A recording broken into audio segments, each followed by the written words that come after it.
my second Phish show, I have to talk about this because this is a great story. Yeah. So my Yes. first Phish show was at MSU in '94. The next day they were playing in Bloomington, Indiana.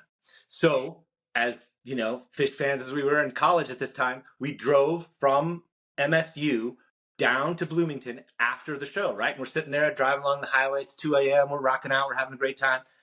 All of a sudden, the bus passes us on the highway, right? So now we're like, we are following Phish. Like we are literally following the band. They're right there. And we're just following this bus. The bus pulls over to get gas. We're pulling over to get gas too. We pull over, we get out. My buddy Patrick, the same guy from the puppet show, he runs out and starts talking to the bus driver because he's the perfect guy for this type of activity. And he comes back, he's like, check it out. It's not the band, it's the crew bus. But the bus driver says, if we meet him at 11 and wash the bus for him, he'll give us tickets and passes to tomorrow night. So we were like, yes, we're in.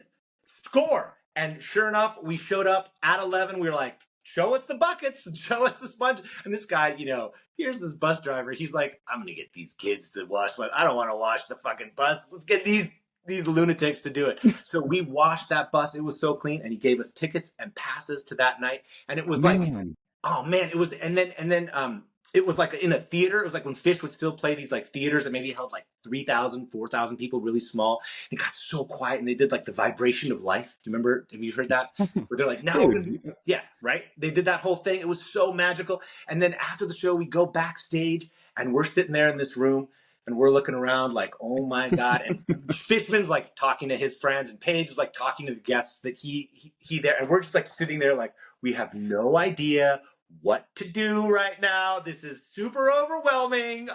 Let's just try to be cool. And then we like file out to the parking lot, and it's that epic bluegrass jam. I don't know if have you ever heard about this? They came out to the parking lot, and Trey and this guy, the Reverend Mosier, this banjo player that they've been playing with, they just jammed in the parking lot for like a half an hour right outside their bus with maybe 100 people crowded around. Just there's an epic picture of it too. Of Trey with that kid right next to him. Yeah, this is on YouTube as well. You can find this. And my buddy Patrick was watching it, and he goes, "Dude, go to 8 minutes and 12 seconds, right there."